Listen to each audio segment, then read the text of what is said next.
क्या जलते हुए जंगल उत्तराखंड या फिर उत्तराखंडियों के लिए दुख और चिंता के अलावा कोई और संकेत भी हो सकते हैं?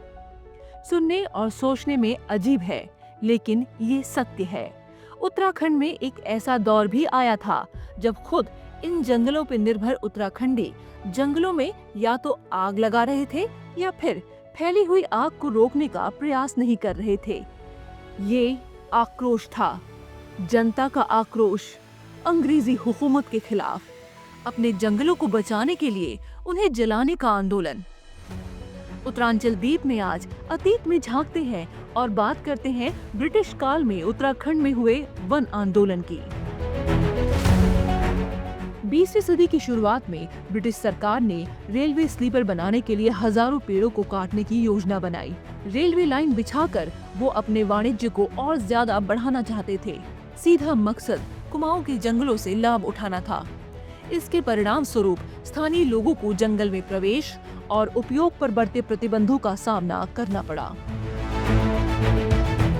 बढ़ते प्रतिबंधों ने एक महत्वपूर्ण आंदोलन को जन्म दिया। यह जंगलों, भूमि और संसाधनों के अधिकार के लिए ब्रिटिश शासन के खिलाफ संघर्ष था। यह केवल भूमि का संघर्ष नहीं था, बल्कि यह जीवन, सांस्कृतिक धरोहर और पर्यावरण के संरक्षण के लिए संघर्ष था। 1916 से 1921 तक कुमाऊं के ग्रामीणों ने ब्रिटिश सरकार द्वारा लगाए गए कठोर वन नियमों के खिलाफ विरोध किया। जो लोग अपने जीवन यापन के लिए जंगलों पर निर्भर थे, उन्हें औपनिवेशिक सरकार द्वारा लगाए गए वन नियमों से कठिनाइयों का सामना करना पड़ रहा था। इन नीतियों का विरोध करने के लिए ग्रामीणों ने वन में आग लगाना शुरू कर दिया। यह सिर्फ एक विरोध का तरीका नहीं था, बल्कि ब्रिटिश सरकार के खिलाफ एक बड़ा प्रतिरोध था, जिसमें ग्रामीणों ने मिलकर अपने जंगलों को जलाकर विरोध किया। यह आंदोलन अल्मोड़ा व नैनीताल में मुख्य रूप से हुआ था। हालांकि पहाड़ी किसानों ने प्रशासन को कमजोर करने के लिए कभी कभी मजदूर हड़ताल का इस्तेमाल किया, लेकिन जंगलों को जलाना उनके विरोध का मुख्य तरीका बन रहा था। कुल 395 दर्ज आग में अनुमानित 2,46,000 एकड़ जंगल जल गए। विरोध प्रदर्शनों को व्यापक जन समर्थन मिला और प्रशासन इसमें शामिल लोगों का पता लगाने में असमर्थ होता रहा। इस संघर्ष में प्रमुख नेता बद्रीदत्त पांडे थे, जिन्होंने अपने भाषणों में वन अधिकारों की प्राप्ति के लिए सीधी कार्यवाही का आह्वान किया था। बद्रीदत्त पांडे ने कहा था कि एक ऐसी सरकार जो वन उत्पादों से लाभ उठाती है, वह असल में सरकार नहीं हो सकती। उन्होंने ब्रिटिश शासन की नीतियों के खिलाफ जन जागरूकता फैलाने का काम किया। उस समय गांधी जी तथा अन्य कांग्रेसियों ने जनता से ब्रिटिश प्रशासन की वन संबंधी निरंकुश नीतियों के खिलाफ अहिंसक विरोध करने की अपील की थी।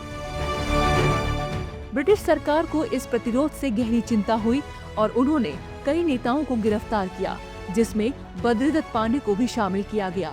उन्हें राजनीतिक विद्रोही की संज्ञा दी गई, क्योंकि उन्होंने ब्रिटिश शासन के खिलाफ उग्र कार्यवाही का नेतृत्व किया था।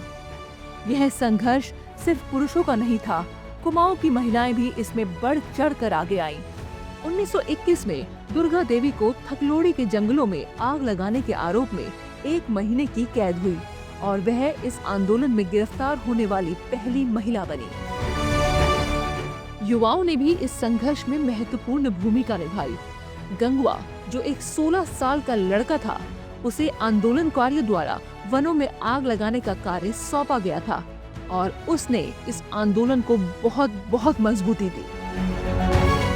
ब्रिटिश सरकार ने इस विद्रोह को कुचलने के लिए सैन्य बलों का प्रयोग किया और कई आंदोलनकारियों को गिरफ्तार कर लिया, लेकिन ग्रामीणों की जलती हुई आत्मा को कुचलने में वे सफल नहीं हो सके। 30 नवंबर 1930 को 404 सत्याग्रहियों का जुलूस मुहान की ओर बढ़ा, लेकिन उन्हें पुलिस द्वारा बर्बरतापूर्वक लाठी चार्ज किया गया और 58 लोगों को गिरफ्तार कर लिया गया। गंभीर दमन के बावजूद कुमाऊं के लोग अपने विरोध को जारी रखते हुए एकजुट हुए। उन्होंने बैठकों का आयोजन किया और ब्रिटिश सरकार के खिलाफ आवाज उठाई। इस संघर्ष को प्रथम विश्व युद्ध में भाग लेने वाले हजारों कुमाऊनी सैनिकों का भी समर्थन मिला, जिन्होंने इस आंदोलन को और बल दिया। ग्रामीणों के बढ़ते विरोध के दबाव में ब्रिटिश सरकार ने अपनी वन नीतियों पर पुनः विचार किया, जिसके परिणाम स्वरूप कुमाऊं वन शिकायत समिति का गठन हुआ, जिसमें 5000 से अधिक गवाहों की जांच हुई और वन विभाग की कई योजनाओं को समाप्त करने की सिफारिश की गई। समिति की सिफारिश के आधार पर स्थानीय लोगों को वन परिषदें बनाने की अनुमति दी गई, जिससे वे अपने जंगलों का सही तरीके से प्रबंधन कर सके। इस परिवर्तन ने कुमाऊं के ग्रामीणों को अपने जीवन यापन के लिए आवश्यक संसाधनों का पुनः अधिकार दिलवाया। कुमाऊं के वन आंदोलन ने ये साबित कर दिया कि प्रकृति और संस्कृति के संरक्षण के लिए जनता का संघर्ष कभी खत्म नहीं होता। ये संघर्ष न केवल कुमाऊं के जंगलों को बचाने के लिए था, बल्कि ये एक ऐसे अधिकार के लिए था जिसे ब्रिटिश शासन ने छीन लिया था। इस आंदोलन की सफलता ने पर्यावरण और स्थानीय जीवन के लिए एक नई दिशा तय की। कुमाऊं के जंगलों के लिए यह संघर्ष केवल पेड़ों के लिए नहीं था, यह स्वतंत्रता, सम्मान और अपने अस्तित्व को बचाने के लिए था।